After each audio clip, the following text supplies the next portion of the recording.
जब राम मंदिर पर राजीव गांधी ने की बड़ी गलती, राजीव की एक गलती से चली गई कांग्रेस की सरकार। राजीव गांधी ने रामराज को क्यों बनाया था मुद्दा? राजीव के नोट्स में भी नहीं था रामराज का जिक्र।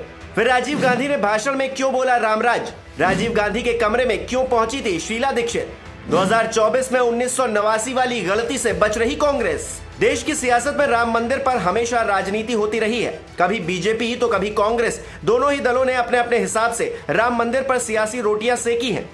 राम मंदिर का ताला खुलवाने वाले राजीव गांधी की एक गलती की वजह से कांग्रेस की सरकार चली गई थी और पार्टी को चुनाव में बुरी तरह से हार का सामना करना पड़ा था। दावा है कि राजीव गांधी ने राम मंदिर को मुद्दा बनाया, जिसकी वजह से कांग्रेस को बुरी तरह से हार का सामना करना पड़ा।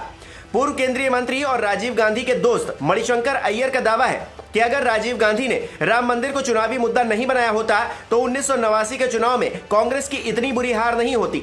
दरअसल 1989 के लोकसभा चुनाव में कांग्रेस पंचायती राज को मुद्दा बनाने वाली थी। कांग्रेस ने तय किया कि पंचायती राज के मुद्दे पर पार्टी लोकसभा चुनाव में उतरेगी। इसके लिए कांग्रेस ने बाकायदा प्लान भी तैयार किया। कांग्रेस ने तय किया कि राजीव गांधी राजस्थान के नागौर से चुनावी बिगुल फूकेंगे। नागौर को इसलिए चुना गया था क्योंकि 1959 में देश के पहले प्रधानमंत्री जवाहरलाल नेहरू ने गांधी जयंती के मौके पर नागौर से ही पंचायती राज व्यवस्था लागू की थी। इसलिए राजीव गांधी के अभियान का भी प्रमुख प्रस्तावित मुद्दा पंचायती राज ही था। एक दिन मणिशंकर अय्यर राजीव गांधी के साथ चुनावी कार्यक्रम पर चर्चा कर रहे थे, तभी राजीव गांधी के कमरे में शीला दीक्षित पहुंची। उन दिनों वो पीएमओ राज्य मंत्री हुआ करती थी।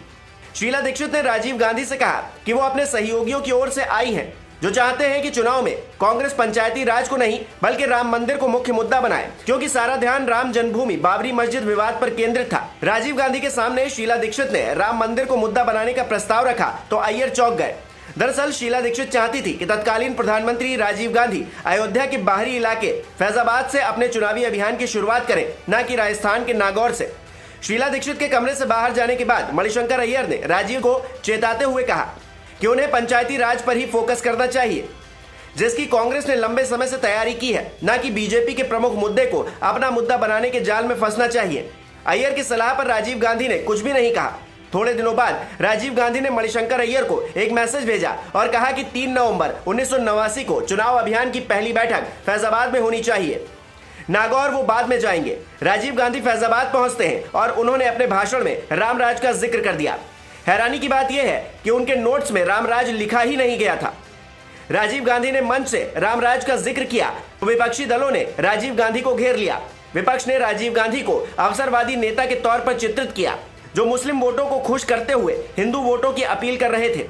चुनावी नतीजे आए तो कांग्रेस को करारी हार का सामना करना पड़ा। अय्यर का मानना है कि अगर राजीव गांधी ने पंचायती राज को मुद्दा बनाया होता तो शायद इतनी करारी हार का सामना कांग्रेस पार्टी को नहीं करना पड़ता।